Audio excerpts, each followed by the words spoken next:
Today on Passion for Food, our cheesiest video yet, this ultimate old school mac and cheese. It's easy, it's cheesy, and there are a couple of little tweaks we do here to take it from a regular old school mac and cheese to the ultimate old school mac and cheese.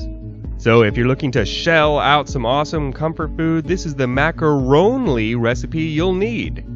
And it's so easy, it's really no strain to make. Let's go ahead and get started. Now, the first old school tip I have for you folks is let's start our cheese sauce in the pot we want to actually cook the mac and cheese in. And the second tip? Bacon. I've got about a ½ pound here, sliced. And tip number 3, we're also going to add about 2 tablespoons of water. That's just going to help initially render out the fat from that bacon and help us get it nice and crispy without burning it.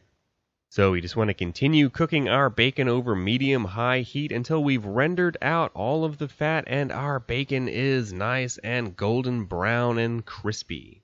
At which point we'll pull that out and set our bacon aside. Now I'm not going to lie, I had to hide this bowl of bacon from my wife.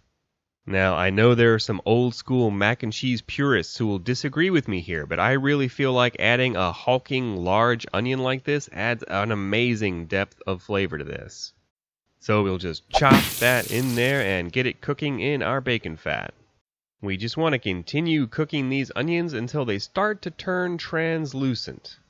Once we can clearly see that, we're going to go ahead and add some flour and turn this into a roux. Now there is going to be some variability here because not all bacon is created equally, but you want about 1/3 cup of flour per ½ pound of bacon. Ultimately, we're looking for equal parts fat and flour. And we only want to cook this for about 2 or 3 minutes, just to get rid of the raw flour taste. We call that a blonde roux. I would tell you folks a quick blonde joke, but I just don't want to ruin it. Anyway, at this stage we can go ahead and add our milk. Now we're going to be starting with 4 cups of whole milk. Now I was always taught cold milk hot roux, and the reason for that is the cold milk is not going to instantaneously thicken up, so it'll give you a minute or 2 to get it mixed in with that roux as it heats. Now I know this video is on the verge of tipping over, but there is one final mac and cheese tip, and that is to add about a tablespoon of your favorite mustard. Believe it or not, cheese and mustard is a really great combination. Any Welsh Rabbit fans out there know what I'm talking about. And at this point we want to season with salt and pepper to taste. Once this comes up to a simmer for us and starts bubbling away, it should thicken up beautifully. And probably the most valuable tip of all, right before we add our cheese here, cut the heat off and let's go ahead and taste this for seasoning. But that was perfect, so let's go ahead and add about 2/3 pound of grated sharp cheddar cheese. I like sharp cheddar, you could use medium or mild if you prefer. Just give that a quick mix until all of our cheese is melted. Now that's a beautiful sauce, it just couldn't get any cheddar than that. Now the age-old question, elbows or shells? Now I do like these jumbo elbows, they have bigger holes in them which means more trapped sauce.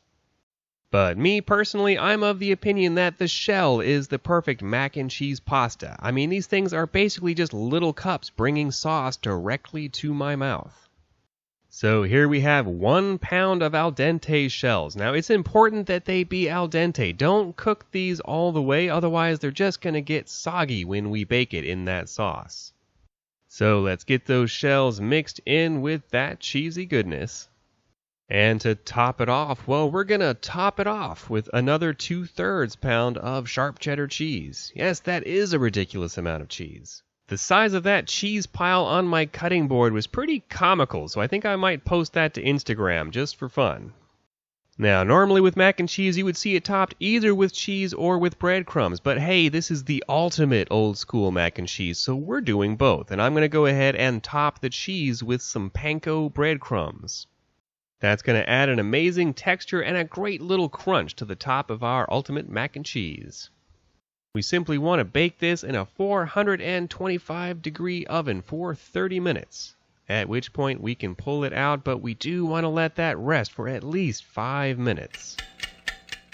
At which point, it's still scalding hot, but not like scalding hot. So we can go ahead and grab a nice spoonful of this amazing old school mac and cheese.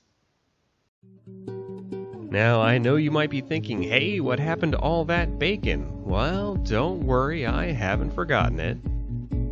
There are a ton of different mac and cheese varieties out there, but this one is simple and hands down my favorite. So I hope you give it a try and that you've enjoyed today's episode of Passion for Food. If you have, give me a thumbs up below and don't forget to subscribe and hit that little bell so you don't miss our future videos. And check out one of our other great recipes playing on the screen now.